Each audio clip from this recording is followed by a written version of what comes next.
અહીંયા આપણે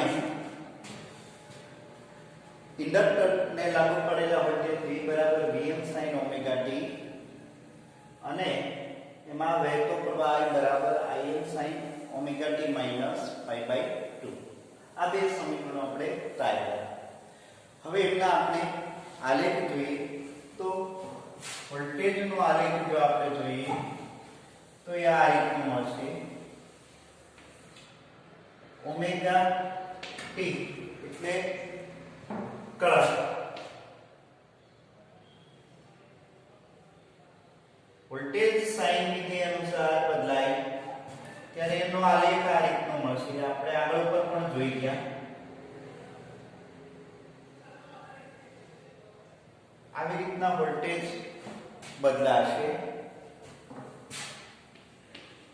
V બરાબર Vm sin ઓમેગા t અનુસાર બદલાશે.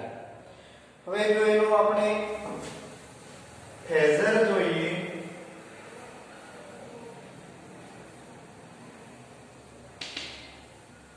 તો અહીંયા કોઈ એક સમય પસંદ કરીએ. ધારો કે t1 સમય પસંદ કરો ત્યારે કેટલા થશે ઓમેગા t1 અને એને અનુલક્ષીને આપણે સદિશ દોરીએ તો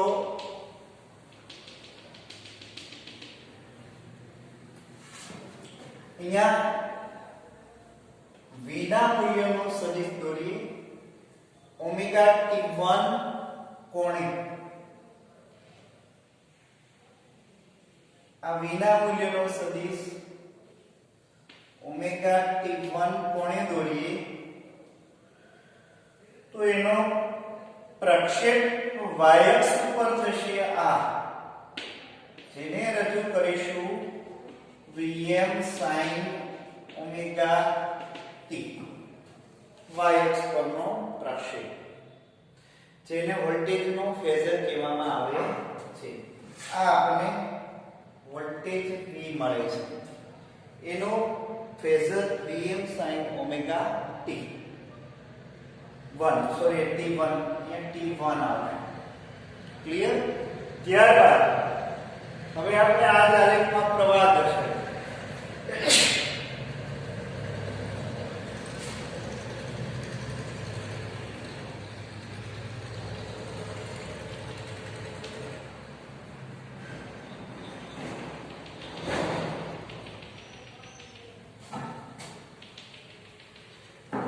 પ્રવાહ વોલ્ટેજ કરતા π/2 પાછળ છે એટલે અહીંયાથી π/2 થી પ્રવાહની શરૂઆત થશે.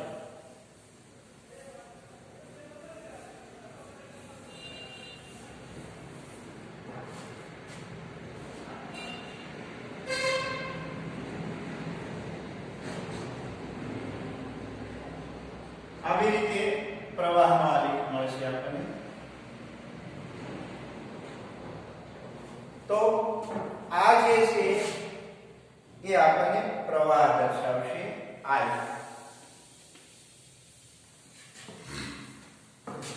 એનો આપણે જો t સમયે ફેઝર લઈએ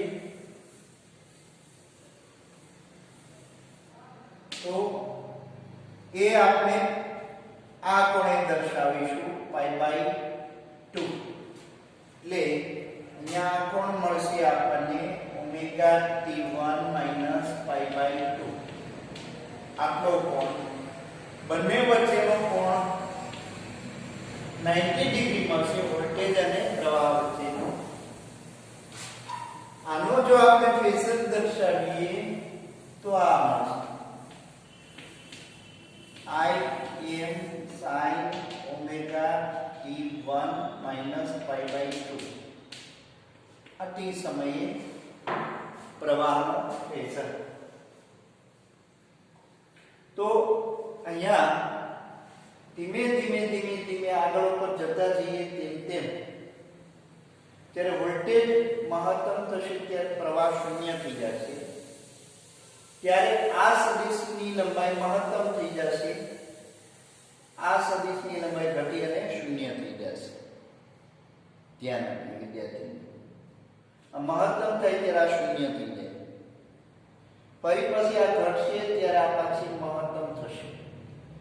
વોલ્ટેજ શૂન્ય થઈ જાય ત્યારે પ્રવાહ મહત્તમ થઈ જાય, એટલે બંને વચ્ચેનો તફાવત π/2 જેટલો મળશે. તો આવી રીતે આપણને પ્રવાહ અને વોલ્ટેજ બંનેના ફેઝર મળશે વિદ્યાર્થીઓ. ત્યારબાદ હવે આપણે વાસ્તવિક પાવર લઈએ. વાસ્તવિક પાવર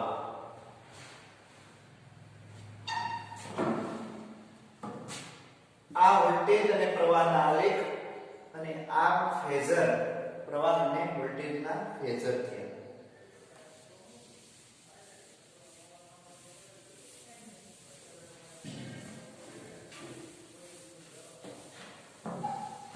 વાસ્તવિક પાવર ની ચર્ચા કરીએ તો પાવર P = V * I આ સમીકરણ આપણને ખ્યાલ છે આગળ ઉપર, અને આમ પણ લખી શકાય ε0 I. તો અહીંયા V = Vm sin omega t and I = Im sin omega t minus π/2, અથવા આને આમ પણ લખી શકીએ minus Im cos omega t. ત્યાં ઉપર આપણે ખ્યાલ હતો એ રીતે પણ લખી શકીએ. ક્લિયર? હવે અહીંયા ધ્યાન આપીએ વિદ્યાર્થીઓ, આ બે કિંમત છે આપણે આમાં મૂકીએ તો power P = Vm minus Im sin omega t into cos omega t. sin omega t into cos omega t. હવે અહીંયા બે વડે ગુણીએ અને બે વડે ભાગીએ તો P = -Vm Im/2 into 2 sin omega t into cos omega t. Clear? તો આને આપણે લખીશું sin 2 omega t. આગળ ઉપર આપણે ભણી ગયા એક સમીકરણ છે આવી રીતે sin 2 theta = 2 sin theta/2 theta into cos theta, અથવા આમ પણ લખી શકાય sin theta = 2 sin theta/2 into cos theta/2. આ સમીકરણનો ઉપયોગ કરીએ આપણે 2 sin theta into cos theta = sin 2 theta minus Vm Im/2 into sin 2 omega t. આ લખી શકાય minus sin 2 omega t. Complete? હવે વાસ્તવિક પાવર એટલે આપણે ખ્યાલ છે કે એક સાયકલ પરનું એક ચક્ર પરનું સરેરાશ મૂલ્ય. વાસ્તવિક પાવરમાં એક ચક્ર પરનું સરેરાશ મૂલ્ય એટલે આ મૂલ્ય અચળ છે, એનું સરેરાશ મૂલ્ય એટલું જ રહેશે Im, અને 1/0 થી t sin 2 omega t into dt. પણ આ પદનું એક ચક્ર પરનું સરેરાશ મૂલ્ય આપણે ભણી ગયા sin હોય કે cos હોય, એ બંને માટે એક ચક્ર પરનું સરેરાશ મૂલ્ય હંમેશા શૂન્ય મળે. એટલે આપેલ sin વિધિનું સરેરાશ મૂલ્ય શૂન્ય મળશે. એટલે Vm Im/2 into 0 is equal to 0. એટલે એનો મતલબ એવો થયો કે માત્ર ઇન્ડક્ટરને એસી વોલ્ટેજ લાગુ પાડીએ ત્યારે એમાં ઉત્પન્ન થતી જૂલ ઉષ્મા શૂન્ય હોય, એટલે કે એનો વાસ્તવિક પાવર આપણને શૂન્ય મળે. એટલે કે એ કોઈ વધારાની ઉર્જા આપતું નથી અથવા એના દ્વારા કોઈ ઉર્જાનો લોસ થતો નથી. એટલે એમને વોટલેસ ઘટક પણ કહેવામાં આવે છે. ઘણીવાર ઓહમિક લોસ એનો શૂન્ય હોવાથી એને વોટલેસ ઘટક કહેવામાં આવે છે. અહીંયા ફરીવાર સમજીએ વિદ્યાર્થી મિત્રો, માત્ર ઇન્ડક્ટરમાં વાસ્તવિક પાવર શૂન્ય એટલે એનો મતલબ એમ કે તેમને તેમના આંતરિક અવરોધના કારણે ઉત્પન્ન થતી જૂલ ઉષ્મા શૂન્ય, એકમ સમયમાં ઉત્પન્ન થતી જૂલ ઉષ્મા શૂન્ય, એટલે એનો વાસ્તવિક પાવર શૂન્ય મળે. તો ઇન્ડક્ટરનું કાર્ય શું? તો કે એક ઇન્ડક્ટરનું કાર્ય એ અર્ધ સાયકલ દરમિયાન ઉર્જાનો સંગ્રહ કરશે. એસી વોલ્ટેજની બાકીની અર્ધ સાયકલ દરમિયાન એ ઉર્જા પોતે પાછી સંગ્રહ કરેલી ઉર્જા આપશે. એટલે ઇન્ડક્ટરનું કાર્ય એ છે ઉર્જાનો સંગ્રહ કરવો. ઉર્જાનો સંગ્રહ ઇન્ડક્ટર કઈ રીતે કરશે તો એ આપણે ભણી ગયા. ઇન્ડક્ટરમાં ઉર્જાનો સંગ્રહ ચુંબકીય ક્ષેત્ર સ્વરૂપે થાય છે અને એ ઉર્જા કઈ રીતે કેલ્ક્યુલેટ થાય તો કે 1/2 Li² પ્રમાણે એમાં સંગ્રહ. તો આ હતો ઇન્ડક્ટરને એસી વોલ્ટેજ લાગુ પાડીએ ત્યારે એમાં વહેતો પ્રવાહનું સમીકરણ, વોલ્ટેજ અને પ્રવાહના આલેખો જોયા અને ત્યારબાદ વાસ્તવિક પાવર પણ એમાં જોયું.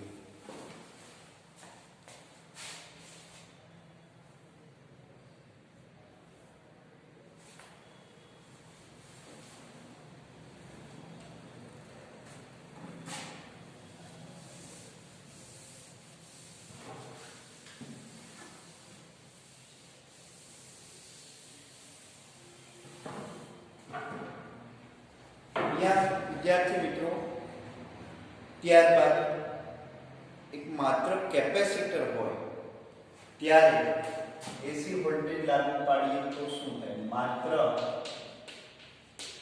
કેપેસિટર હોય ત્યારે તેને એસી વોલ્ટેજ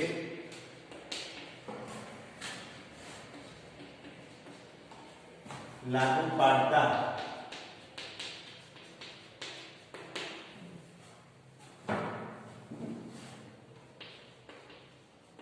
તેમાં વહેતા પ્રવાહનું સમીકરણ તારવું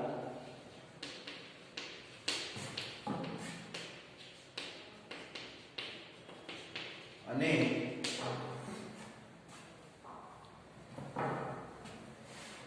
વોલ્ટેજ પ્રવાહના સમીકરણો, પ્રવાહના આલેખો દર્શાવો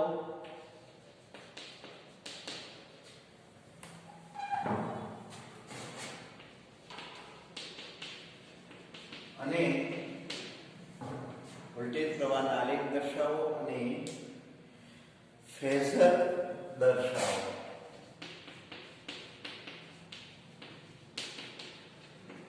તેમજ વાસ્તવિક પ્રવાહ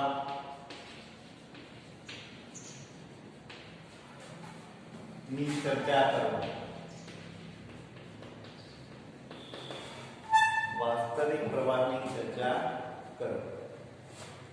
તો આ આપણને એક કેપેસિટરને આપણે એસી વોલ્ટેજ લાગુ પાડીએ ત્યારે અહીંયા વિદ્યાર્થી મિત્રો કેપેસિટર લાગુ પાડેલા વોલ્ટેજ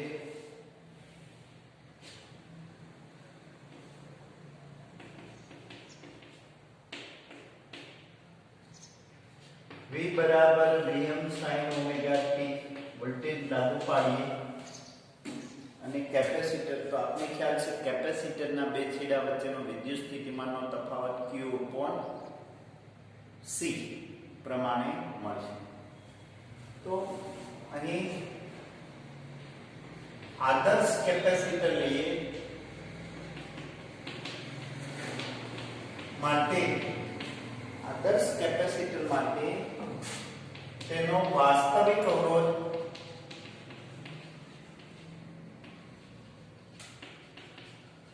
શૂન્ય કરીએ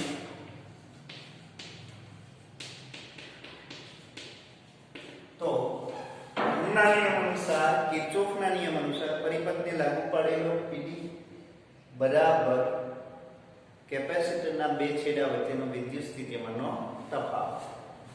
એ લાગુ પડેલા કિર્ચોફના સેકન્ડ લો પ્રમાણે લાગુ પડેલા વોલ્ટેજ બરાબર કેપેસિટરના બે છેડા વચ્ચેનો વિદ્યુત સ્થિતિમાનનો તફાવત, જે આપણને માઈનસ સ્વરૂપે મળશે. કયા સ્વરૂપે મળશે? માઈનસ સ્વરૂપે.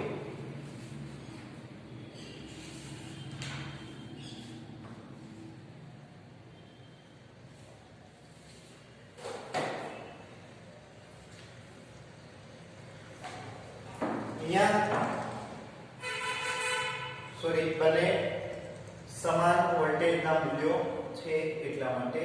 હવે અહીંયા આપણે વિચારીએ વિદ્યાર્થી મિત્રો, Vm sin omega t V બરાબર Q upon C. ક્લિયર? તો અહીંયા C ને ગુણીએ તો Vm C sin omega t is equal to Q. આપણે પ્રવાહનું સમીકરણ તારવવાનું છે. તો પ્રવાહ એટલે કે વીજભારનું સમયની સાપેક્ષે વિકલન લઈએ તો આપણને પ્રવાહ મળે. એટલે ઉપરોક્ત સમીકરણ નું તેની સાપેક્ષે વિકલન લેતા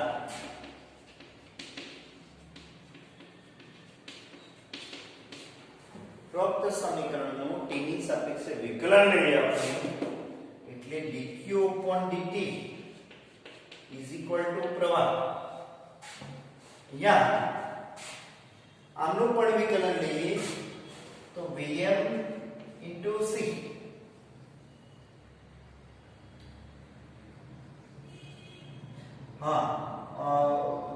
Vm into C અચળ છે તેમનું વિકલન લઈએ નહીં. વિકલનમાં sin થીટા નું વિકલન cos થીટા એટલે cos ઓમેગા t. ફરી પાછું ઓમેગા t નું વિકલન ઓમેગા થશે. એટલે આને આપણે લખીએ તો પ્રવાહ I બરાબર Vm C omega cos omega t. Clear? પણ cos ઓમેગા t ને આપણે લખવું હોય તો આ રીતે લખીએ I બરાબર Vm omega into C sin omega t plus pi by 2. અહીંયા pi by 2 જેટલો આગળ થશે પ્રવાહ. તો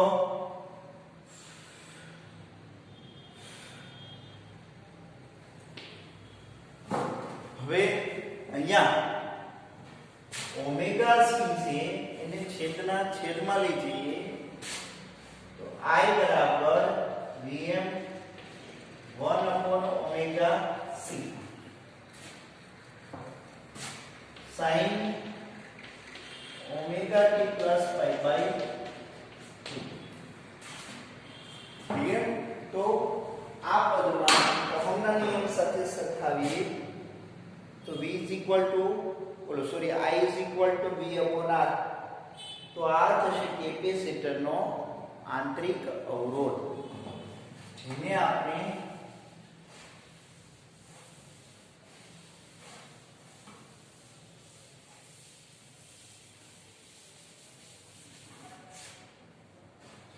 જ્યાં 1 upon omega c is equal to Hc is equal to capacitive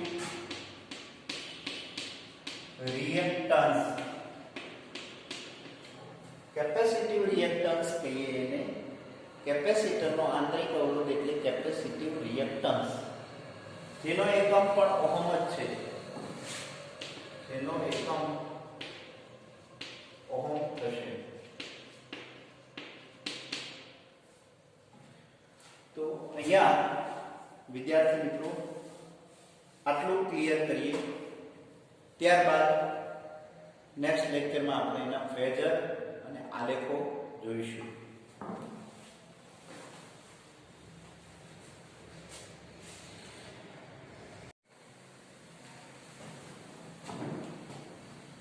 good morning વિદ્યાર્થી મિત્રો. છેલ્લે લાસ્ટ લેક્ચરમાં આપણે સ્વાધ્યાય દાખલા નંબર 4.20 સુધી ક્લિયર કરેલું. ત્યારબાદ આપણે સ્વાધ્યાયમાં જઈએ તો દાખલા નંબર 4.21 જેમની રકમ આ રીતની છે. t બરાબર 0 સમયે ઉદ્ગમ બિંદુથી 10 j કેરેટ મીટર પર સેકન્ડના વેગથી ગતિ શરૂ કરે છે કણ, અને xy સમતલમાં તેનો અચળ પ્રવેગ 8 i caret plus 2 j caret metre per second square જેટલો છે. તો એ કયા સમયે તેનો x યામ 16 મીટર થશે? આ સમયે તેનો y યામ કેટલો થશે? b. આ સમયે તેની ઝડપ કેટલી થશે? તો પહેલું આપણને t બરાબર 0 સમય અને ઉદ્ગમ બિંદુથી શરૂઆત કરે એટલે પ્રારંભિક સ્થાનના યામ 0 0 થશે. ત્યારે એનો પ્રારંભિક વેગ સદિશ 10 j caret metre per second અને અચળ પ્રવેગ 8 i caret plus 2 j caret. હવે t સમય શોધવાનો છે. ત્યારે તો કે એનો x યામ 16 હોય ત્યારે સમય કેટલો, અને ત્યારે એનો y યામ કેટલો, અને ત્યારે એની ઝડપ કેટલી, આટલું આપણે શોધવાનું છે. તો અહીંયા વિદ્યાર્થી મિત્રો આપણે ભણી ગયા કે t સમયે કણના સ્થાનના યામ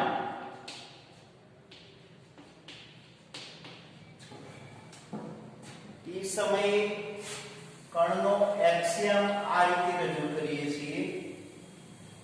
x0 v0 xt plus 1/2 ax t square. Clear? t સમયે y યામ આપણે આ રીતે રજૂ કરીએ v0 yt plus 1/2 ay t square. અહીંયા વિદ્યાર્થી મિત્રો આ સમીકરણનો ઉપયોગ કરીએ. ધારો કે t બરાબર t સમય હોય ત્યારે x યામ આપણને કેટલો આપેલો છે? 16. તો આમાં આપણે કિંમત મૂકીએ. t બરાબર t સમયે x યામ 16 છે. પ્રારંભિક કણનું યામ 0, પ્રારંભિક વેગનો x યામ તો કે પ્રારંભિક વેગ 10 j કેરેટ છે, i કેરેટમાં છે નહીં. એનો મતલબ એવો થયો કે એનો x યામ 0 છે. એટલે 0 પ્લસ 1/2 અચળ પ્રવેગ છે. પ્રવેગનો x ઘટક 8 i કેરેટ છે. એટલે એના 8 t સ્ક્વેર થશે. હવે અહીંયા 16 બરાબર 4t સ્ક્વેર તો t is equal to 2 મળશે 2 સેકન્ડ. આ સમયનો વાયમ કેટલો હશે? આ સમયે વાયમ તો આમાં કિંમત મૂકીએ વાયમ y0 કેટલા છે કે પ્રારંભિક y0 0 છે ઉદ્ગમ બિંદુથી શરૂ કરે છે એટલે પ્રારંભિક વેગનો y ઘટક કેટલો થશે તો કે 10. સમય કયો તો કે 2 સેકન્ડ પ્લસ 1/2 પ્રવેગનો y ઘટક તો કે 2 નો વર્ગ તો વાયમ થશે 20 પ્લસ 4 એટલે 24 તો વાયમ આટલા મીટર થશે. હવે વિદ્યાર્થી મિત્રો આપણને એ કહેશે કે આ સમયે એનો વેગ કેટલો એનું મૂલ્ય મેળવવાનું છે. તો t સમયે વેગના યામ માં વેગનો વેગ ઘટક આપણે આ રીતે આપીએ v0x axt. વેગનો પ્રારંભિક x ઘટક 0 છે અને પ્રવેગનો પ્રારંભિક x ઘટક આપણને 8 આપેલો છે તો 8 into 2 એટલે 16. તો વેગનો t સમયે વેગનો x યામ આ મળશે. એવી જ રીતે y યામ v0y plus ay into t. પ્રારંભિક વેગનો y ઘટક આપણને 10 આપેલો છે તો એ 10 મૂકશું પ્લસ પ્રારંભિક પ્રવેગનો y ઘટક વિદ્યાર્થી મિત્રો તો 2 છે તો 2 into 2 plus 10 14 vy. તો આ બંને ઘટક આપણે મળી ગયા. આપણે મૂલ્ય મેળવવું તો ખ્યાલ છે v is equal to under root vx square plus vy square is equal to under root 16 square plus 14 square. અને કેલ્ક્યુલેટ કરી અને જવાબ લાવી શકાય વિદ્યાર્થી મિત્રો, જે તમે જાતે કરી શકો છો જવાબમાં. તો અહીંયા આ હતું ઉદાહરણ 4.21 વિદ્યાર્થી મિત્રો. ત્યારબાદ આપણે જોઈએ ઉદાહરણ 4.22 તરફ જઈએ. ઉદાહરણ 4.22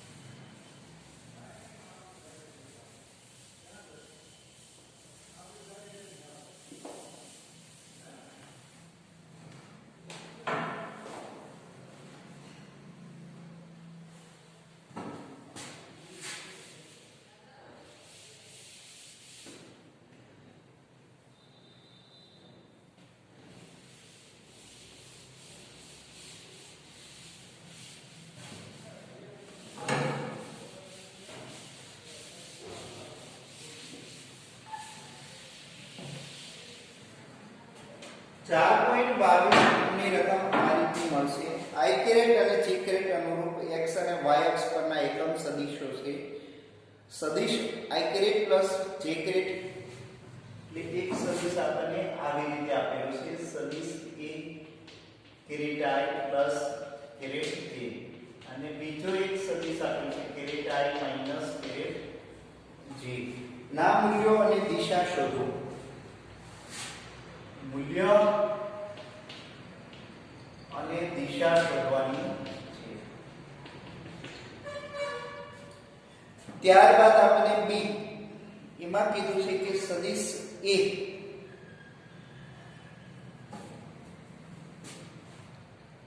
અને કોઈ એક સદિશ બીજું નામ આપી દઈએ પી અને ક્યુ. તો સદિશ એ 2 caret I plus 3 j caret ના સદિશ p અને q ની દિશાના ઘટક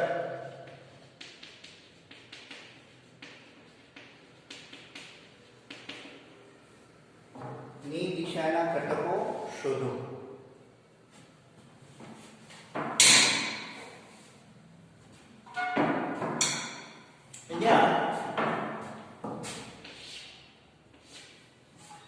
પેલું વિદ્યાર્થી મિત્રો આપેલ સદિશનું મૂલ્ય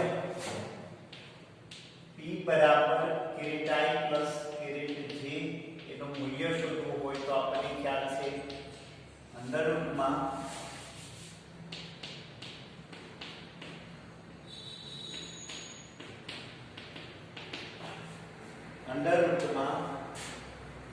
one square plus one square is equal to √2. સદિશ q p ની દિશા આપેલી છે તો θ is equal to tan inverse y ઘટકના છેદમાં x ઘટક એટલે 1 થશે tan inverse 1.0000. और tan inverse 1 એટલે θ is equal to 45 degree.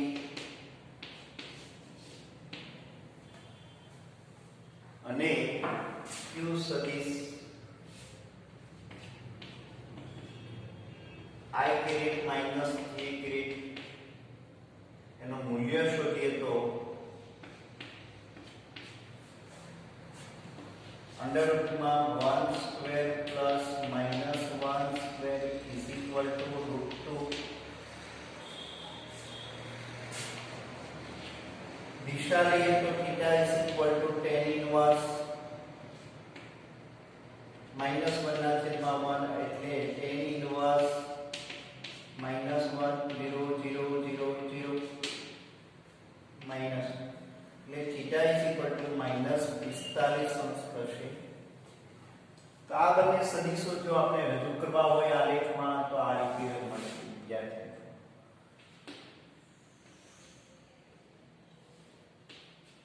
આ p સદિશ 45 અંશના કોણે અને આપેલ સદિશ q સદિશ -45 અંશના કોણે. તો આવી રીતે આપણને સદિશ મળશે. હવે ત્યારબાદ આપણે કીધું છે કે આપેલ સદિશના p અને q ની દિશાના ઘટકો શોધો. તો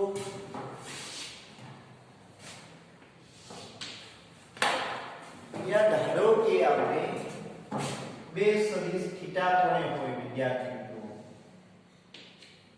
a અને b. તો આ થીટા કોણે હોય ત્યારે ધારો કે a માંથી એક લંબપાદ દોરીએ તો આપેલ સદિશને એ નો પ્રક્ષેપ કહેવાય. પ્રક્ષેપ એટલે પડછાયો, જેને a cos θ વડે દર્શાવી શકાય. શાના વડે દર્શાવી શકાય? a cos θ વડે દર્શાવી શકાય. આપેલ સદિશનો આપેલ સદિશ પરનો પ્રક્ષેપ b cos θ. તો એક સંબંધ આપણે આ રીતનો મળે. બે સદિશ નો અદિશ ગુણાકાર લઈએ તો ab cos θ ab cos θ. હવે અહીંયા b ને એમનેમ રહેવા દઈએ, a cos θ લઈએ તો a cos θ બરાબર a dot b sin સદિશ અપોન b. તો એનો મતલબ એવો થયો કે સદિશ a નો સદિશ b પરનો પ્રક્ષેપ અથવા ઘટક સદિશ a નો સદિશ b ની દિશાનો ઘટક, આને કહેવાય સદિશ a નો સદિશ b ની દિશાનો ઘટક. સદિશ a નો b ની દિશાનો ઘટક એટલે a cos θ. a cos θ સદિશ a નો b ની દિશાનો ઘટક એટલે a cos θ. એને આ રીતે પણ મેળવી શકાય છે a ડોટ સદિશ b dot upon b. a dot સદિશ b ડોટ અપોન b વડે પણ લખી શકાય. તો આ સમીકરણનો ઉપયોગ આપણે આમાં કરીએ વિદ્યાર્થી મિત્રો. આ પદ્ધતિ કે ધારો કે આપણી પાસે બે સદિશ છે,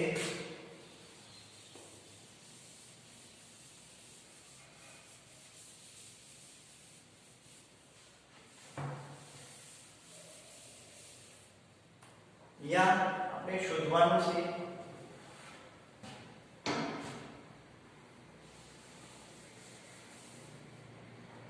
પહેલું આપણે મેળવવાનું છે સદિશ a આપણી પાસે છે 2 caret I plus 3 caret નો સદિશ p caret I plus j ની દિશાનો ઘટક. તો એને આવી રીતે પણ લખી શકાય a cos θ. a cos θ. તો આ રીતે મળે a ડોટ સદિશ p અપોન p. p નું મૂલ્ય આપણને ખ્યાલ છે √2, આગળ ઉપર જોઈ લો. હવે આ બેનો ગુણાકાર કરવા માટે 2 caret I plus 3 j caret I plus 3 caret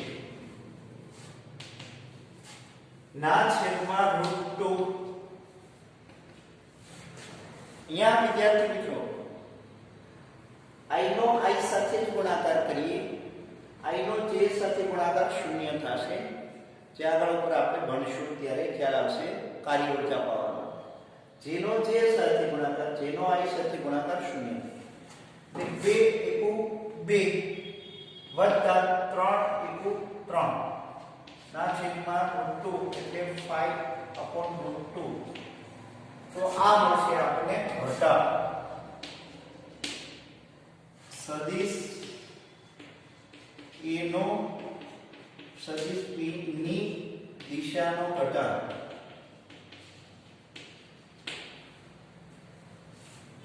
p ની દિશાનો ઘટક. આવી જ રીતે સદિશ a નો q સદિશ બરાબર caret I minus j caret ની દિશાનો ઘટક એટલે એને પણ a cos θ જ કહેવાય. પણ અહીંયા આ θ છે a અને q વચ્ચેનો કોણ, જ્યારે આ θ છે a અને p વચ્ચેનો કોણ થશે. એટલે એ આ ધ્યાનમાં રાખો, આ બંને સમાન થશે નહીં. q ડેશ તો ફરીવાર અહીંયા આનો આની સાથે ગુણાકાર 2, આમનો આની સાથે ગુણાકાર -3 ના છેદમાં q નું મૂલ્ય પણ √2 એટલે -1/√2 થશે. તો આ બંનેની દિશાના ઘટકો આપણને મળી શકે છે. આ એક સમીકરણ તમારે યાદ રાખવું થશે, કેમ કે બે સદિશનો અદિશ ગુણાકાર જે આપણે કાર્ય ઊર્જા પાવરમાં ભણીશું, પણ એ હાલ અત્યારે ઉપયોગમાં નહીં. જૂના સિલેબસમાં આ જ ચેપ્ટરમાં સદિશનો અદિશ ગુણાકાર અને સદિશનો સદિશ ગુણાકાર બંને આવતા. હાલ આ ચેપ્ટરમાં એ આવતા નથી નવા સિલેબસ પ્રમાણે. તો આ એક દાખલા માટે તમારે આટલું એક કન્સેપ્ટ ધ્યાનમાં રાખવું પડશે, એટલે સરળ રીતે તમે મેળવી શકો. ત્યારબાદ આપણે સ્વાધ્યાયમાં 4.23 તરફથી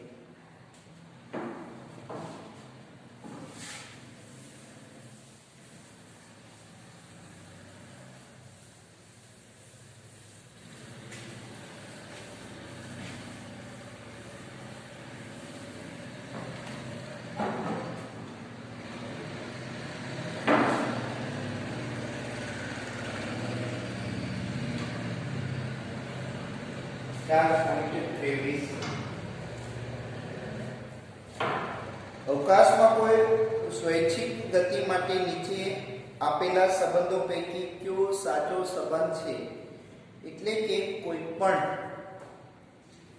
પ્રક્રિયા માટે કોઈ પણ સ્થળે નીચે આપેલા સમીકરણમાંથી કયું સમીકરણ યોગ્ય છે?